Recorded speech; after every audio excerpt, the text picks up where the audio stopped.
안녕하십니까 여러분. 수요 강의에 오신 여러분을 환영합니다. 오늘 사사기 12장 입다의 마지막 모습 그리고 다른 사사 또 소개하는 걸 보도록 하죠. 12장 1절부터 7절 먼저 보겠습니다. 입다 에브라임 사람들이네요. 에브라임 사람들이 모여 북쪽으로 가서 입다에게 이르되 내가 암몬 자손과 싸우러 갈 때에 건너갈 때에 어찌하여 우리를 불러 너와 함께 가지 하지 아니하였느냐. 우리가 반드시 너와 네 집을 불사르리라 하니 입다가 그들에게 이르되 나와 네 백성이 암몬 자손과 크게 싸울 때에 내가 너희를 부르되 너희가 나를 그들의 손에서 구원하지 아니한고로 나는 너희가 도와주지 아니하는 것을 보고 내 목숨을 돌보고지 아니하고 건너가서 암몬 자손을 쳤더니 여호와께서 그들을 내 손에 넘겨주셨거늘 너희가 어찌하여 오늘 내게 올라와서 나와 더불어 싸우고자 하느냐 하니라. 입다가 길르앗 사람을 다 모으고 에브라임과 싸웠으며 길르앗 사람들이 에브라임을 쳐서 물리찔렀으니 이는 에브라임의 말이 너희 길르앗 사람은 본래 에브라임에서 도망한 자로서 에브라임과 므낫세 중에 있다 하였음이라. 에브라임 사람들이 입다가 이 전쟁에서 승리한 것을 보고 왜 우리를 부르지 아니하였느냐라고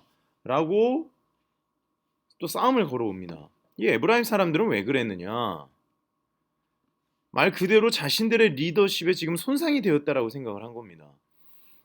에브라임과 므낫세는 요셉의 후손이죠. 그러니까 유다도 그렇고 레위, 요셉 말 그대로 핵심 지파들이 있거든요. 유다 지파 그리고 에브라임과 므낫세 지파 이들이 치열하게 말 그대로 12지파들 중에서 누가 대장이냐라는 그런 어마어마한 경쟁이 있었거든요. 근데 에브라임 안에 있었던 이 길르앗 사람들이라고 하는 사람들이 자신들의 리더십을 무시한 채로 지금 이 싸움을 승리로 이끌었다는 것이죠. 싸움을 승리를 했으면 고맙다, 축하한다라고 말은 못할지언정 이게 목숨을 걸고 이렇게 싸운 사람들을 향해서 하는 말이 이겁니다. 그러니까 처음에 길르앗 사람들이 입다를 괄시하던 거랑 똑같이 에브라임 사람들이 길르앗 자체를 이제 괄시를 하는 거죠. 니네들 주제를 알아야지. 우리가 니들 형님인데, 우리가 너희들의 리더인데 우리를 말 그대로 무시하고 너희들만 싸워서 전쟁이 영웅이 되냐? 라고 하니까 가서 이들을 쳐서 없애려고 한 것이죠.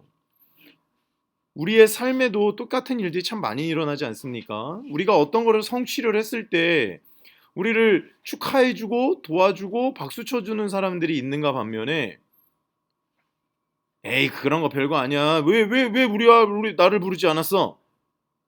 꼭 이렇게 숟가락을 얹으려고 하는 사람들이 있다는 거예요.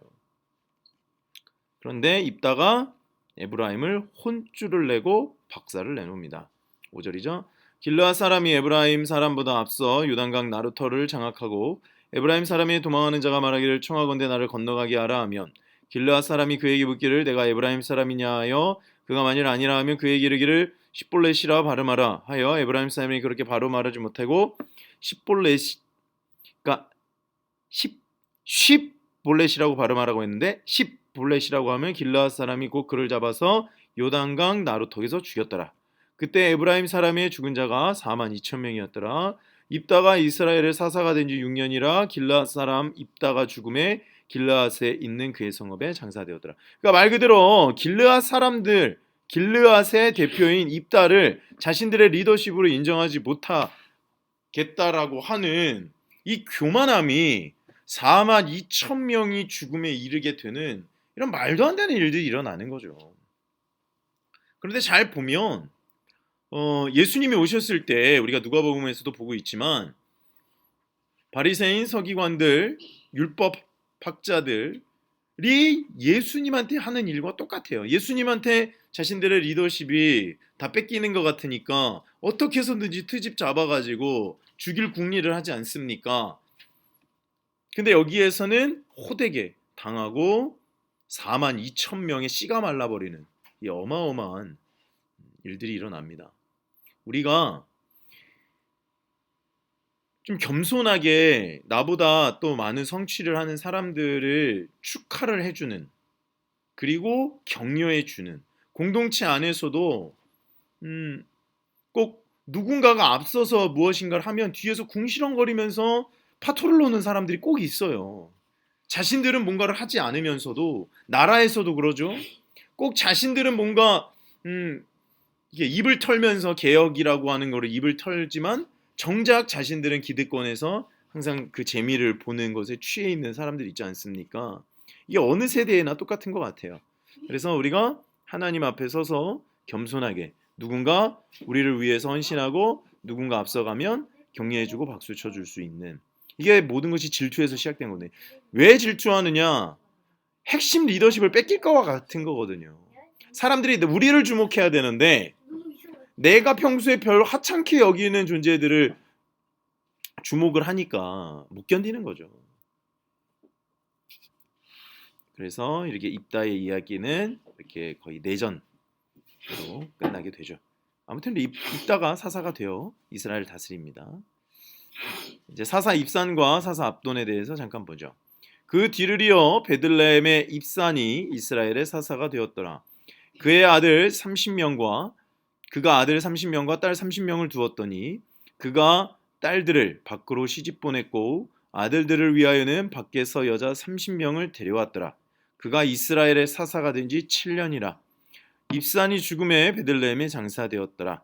그 뒤를 이어 스불론 사람 엘론이 이스라엘의 사사가 되어 10년 동안 이스라엘을 다스렸더라. 스불론 사람 엘론이 죽음에 스불론 땅 아얄론에 장사되었더라.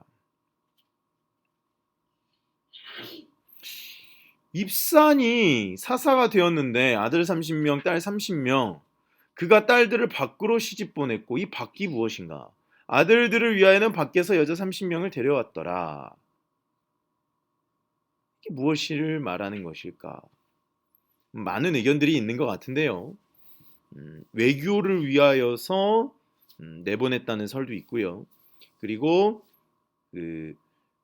말 그대로 12지파의 연합을 위하여서 이렇게 같이 이 30명을 지파 바깥으로 다른 지파와 이렇게 결혼을 시켜서 연맹, 이 정치적인 연맹 구조, 이 앞에서 어마어마하게 싸웠잖아요. 입다와 어마어마하게 싸워서, 그래서 이렇게 연맹을 맺는 외교수를 통하여서 이스라엘을 통합시킨 것은 아닌가, 이렇게 생각을 해 보기도 합니다.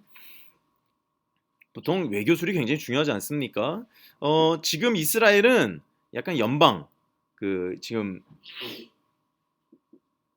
미국이 50개 주가 연방, 그리고 그 역할을 하는 사람들이 뭐죠?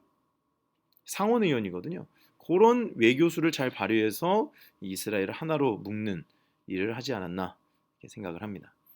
그다음에 그 다음을 이어서 이제 엘론이 이스라엘을 다스렸죠. 스불론 사람이네요. 그다음에 사사 압돈. 그 뒤를 이어 비라돈 사람 힐렐의 아들 압돈이 이스라엘의 사사가 되었더라. 그에게 아들 40명과 손자 30명이 있어 어린 낙이 70마리를 탔더라. 압돈이 이스라엘의 사사가 된 지 8년이라.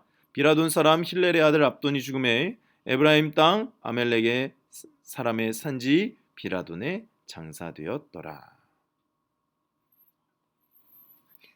그래서 입다, 입산, 엘론, 압돈, 이 순서대로 사사가 이스라엘을 통치를 하였습니다. 입다는 사사가 되었기 전부터 참 많은 우여곡절을 겪었던 사람이죠.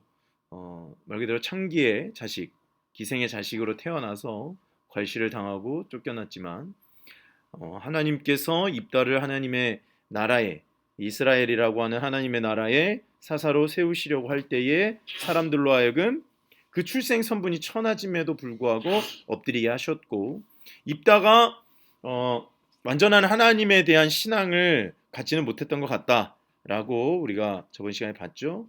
인신공양을 드리는 것을 봤을 때 하나님 나라에 대한, 하나님의 그 이야기에 대한 그것이 좀 부족하지는 않았나 생각을 해봤죠. 그리고 나서 또 입다는 말 그대로 사사로서의 역할을, 이스라엘의 우두머리로서의 역할을, 그러니까 길르앗에서는 우두머리가 되었지만, 그래서 암몬 자손과 싸워서 이겼지만 다른 민족이 또 길르앗을 인정을 하지 않는 것이죠. 그래서 그 입다가 사사가 되기 위해서 또 어마어마한 전쟁을 치렀다. 그리고 그 뒤를 이어서 다른 사사들이 이스라엘을 통치하였다라는 것을 보았습니다. 우리가 이것을 통해서 볼 수 있는 것은 사사라고 하는 것이 이제 마지막에 가면 이제 왕권이 되는 거거든요. 그러니까 사사기라고 하는 것이 우리가 역사에서 보면은 왕권이 확립되기 전에 이 도시 연맹체들의 말 그대로 호족 우두머리들이 치열하게 싸우지 않겠습니까? 지금도 그런 것 같아요. 그러니까 누가 전체의 대표 리더십을 가질 것인가에 대한 치열한 공방전이 있었던 것 같죠. 그래서 그 치열한 공방전 중에 입다가 통합을 에브라임을 물리침으로써 통합 리더십을 구축을 했고, 입사는 자신의 아들과 딸들을 통하여서 그 연맹체들을 하나로 묶는 과정을 또 겪었고, 마지막 사사가 보통 사무엘이거든요. 사무엘이라고 다들 생각을 합니다. 엘리 다음에 사무엘. 그래서 사무엘 다음에 이제 사울 왕이 세워지잖아요.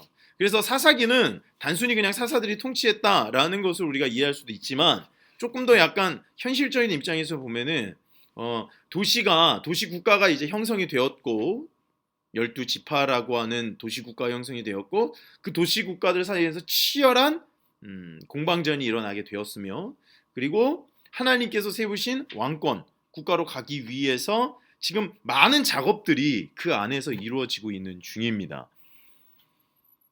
하나님께서 이 땅 가운데 일하시는 방식도 동일합니다. 하나님께서 그의 나라와 그의 교회와 그의 가정과 그의 백성들의 일터를 만들어 가실 때에 굉장히 치열하게 세상의 구조 가운데서도 하나님 나라의 구조를 만들어 가시기 위해서 많은 단계를 거치시거든요.